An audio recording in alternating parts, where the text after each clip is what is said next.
द्वापर युग के अंत में जब शिव भक्त बाणासुर ने श्री कृष्ण के पोते अनिरुद्ध को बंदी बनाया तो उसे छुड़ाने आए बलराम जी, प्रद्युम्न और नारायणी सेना की शिव गणों से भीषण लड़ाई हुई। नंदी के त्रिशूल प्रहार से बलराम जी घायल हो गए, लेकिन उनके क्रोध ने विकराल रूप ले लिया और उन्होंने नंदी को ही बुरी तरह परास्त कर दिया। उधर प्रद्युम्न ने भी वीरभृंगी को हरा दिया। अपनी सेना की हार देख उनकी मदद के लिए स्वयं भगवान गणेश और कार्तिकेय को युद्ध में उतरना पड़ा। गणेश जी के प्रहार से बलराम जी अचेत हो गए और कार्तिकेय के सामने प्रद्युम्न एक पल भी टिक न सके।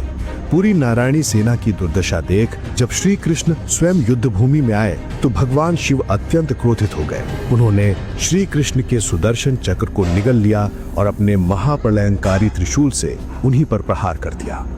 लेकिन ये सब इतना भयानक क्यों हो गया था?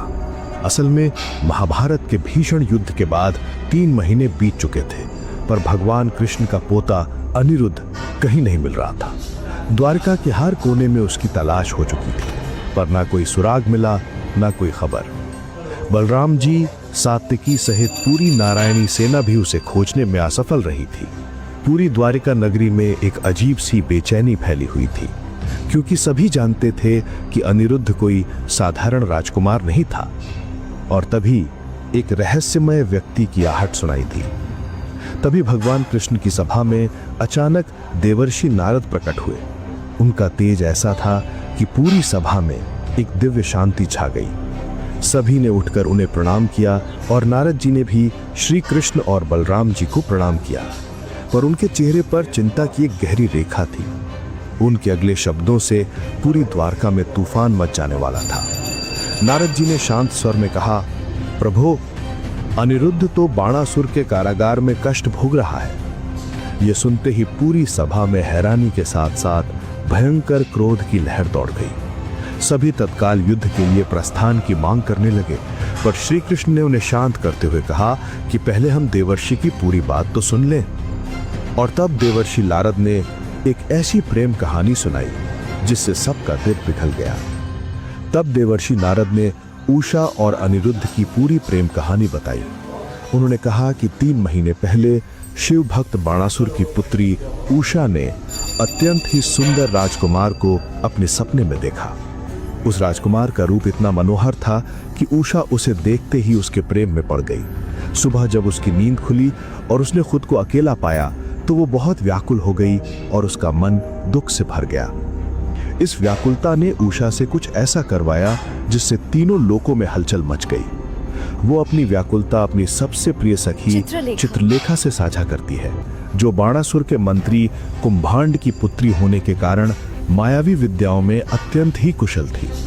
चित्रलेखा ने उषा को शांत किया और अपनी मायावी शक्ति से तुरंत ये जान लिया कि ये कोई और नहीं बल्कि बाणासुर के शत्रु श्री कृष्ण के पोते अनिरुद्ध हैं।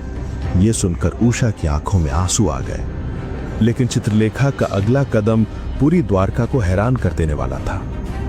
चित्रलेखा ने उषा को वचन दिया कि वो उसके प्रेम को पूरा करेगी। अपनी मायावी शक्तियों का प्रयोग कर वो पलक झपकते ही द्वारका नगरी में पहुंची।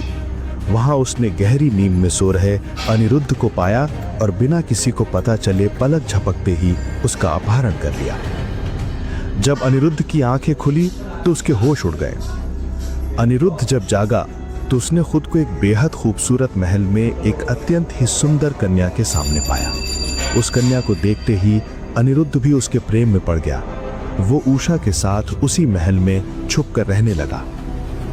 लेकिन किसी ने नहीं सोचा था कि ये खुशी इतनी जल्दी खत्म हो जाएगी। कुछ समय तक तो सब ठीक रहा, पर उषा के महल में किसी पुरुष की आवाज सुनकर एक द्वारपाल को शक हुआ।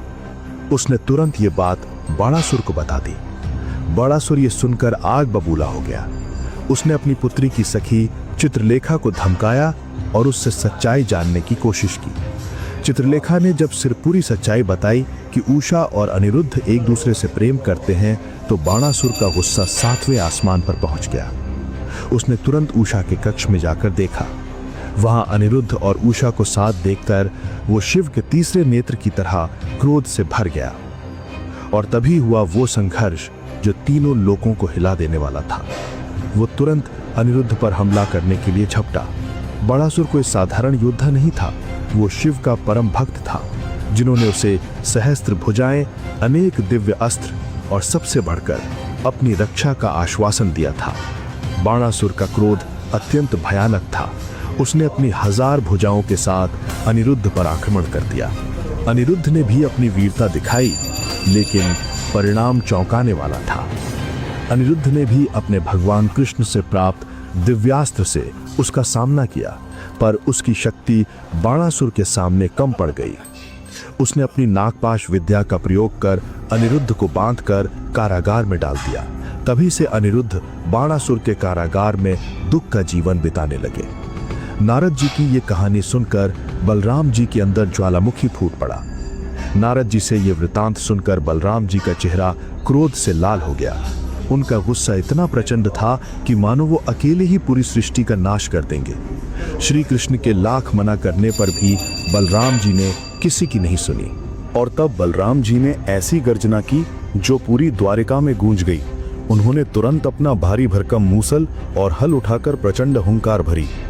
अब और प्रतीक्षा नहीं, हम अभी इसी क्षण बाणासुर के शोणितपुर पर आक्रमण करेंगे और अपने राजकुमार को वापस लेकर आएंगे। उनके नेतृत्व में प्रद्युम्न, सात्यकी और द्वारका की अजय नारायणी सेना तुरंत ही शोणितपुर के लिए निकल पड़ी, और जब ये खबर बाणासुर तक पहुंची तो वो भी युद्ध के लिए तैयार हो गया। कुछ ही समय में बाणासुर को सूचना मिली कि द्वारका की विशाल सेना ने उसके नगर शोणितपुर को चारों ओर से घेर लिया है। बाणासुर ने बिना देरी किए अपने सेनापति कुंभांड को विशाल असुर सेना के साथ युद्ध के लिए भेज दिया। लेकिन कुंभांड के पास एक ऐसी शक्ति थी जो नारायणी सेना के लिए खतरनाक साबित हुई। कुंभांड ने युद्ध भूमि में आते ही अपनी मायावी विद्या से एक ऐसा भ्रम उत्पन्न कर दिया कि नारायणी सेना खुद ही एक दूसरे से लड़ने लगी। पूरी सेना भ्रमित होकर एक दूसरे के सैनिक को ही अपना दुश्मन समझ बैठी।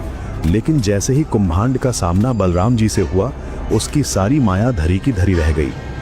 और तब बलराम जी ने दिखाया कि असली शक्ति किसे कहते हैं। बलराम जी ने अपने हल के एक ही प्रहार से कुंभांड की सारी माया को खत्म कर दिया। फिर अपने मूसल से उस पर ऐसा प्रहार किया कि वो अधमरा होकर युद्ध से भागने लगा। कुंभांड की हार के बाद नारायणी सेना का जोश देखने लायक था। कुंभांड की माया टूटते ही प्रद्युम्न और सात्यकी ने नारायणी सेना के साथ असुरों पर धावा बोला।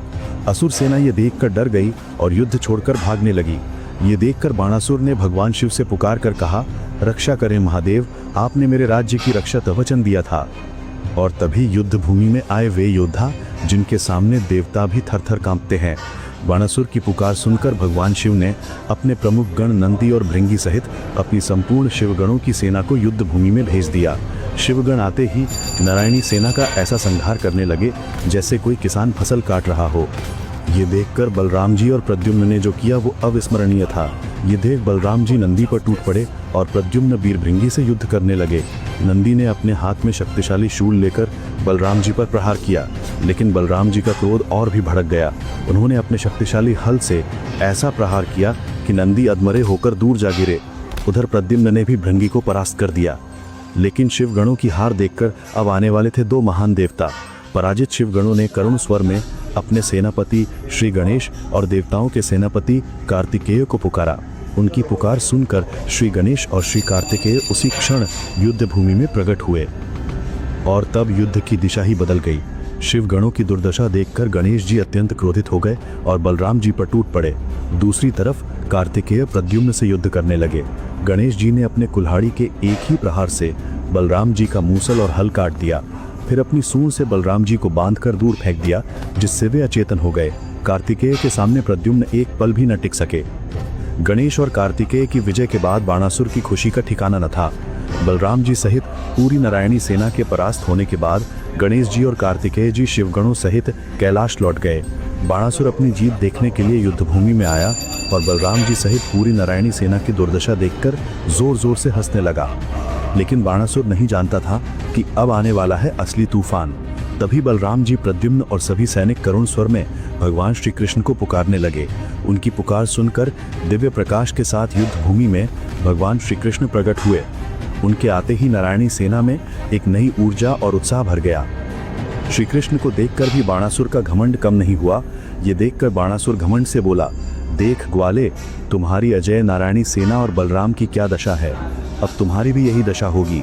ये कहकर उसने अपनी 1000 भुजाओं का विशाल रूप प्रकट कर श्री कृष्ण पर प्रहार करना शुरू किया। लेकिन जब श्री कृष्ण के सभी अस्त्र बेअसर हो गए तो हैरानी की बात थी। श्री कृष्ण ने अग्न्यास्त्र, वायव्यास्त्र, त्वष्टास्त्र और वज्रास्त्र सहित अनेक अस्त्रों का प्रयोग किया, पर बाणासुर पर कोई असर नहीं हुआ, क्योंकि उसकी रक्षा स्वयं भगवान शिव कर रहे थे। और तब क्रोधित होकर श्री कृष्ण ने अपने भयंकर सुदर्शन चक्र से बाणासुर पर आक्रमण किया। सुदर्शन ने उसकी 1000 भुजाएं काटनी शुरू कर दी।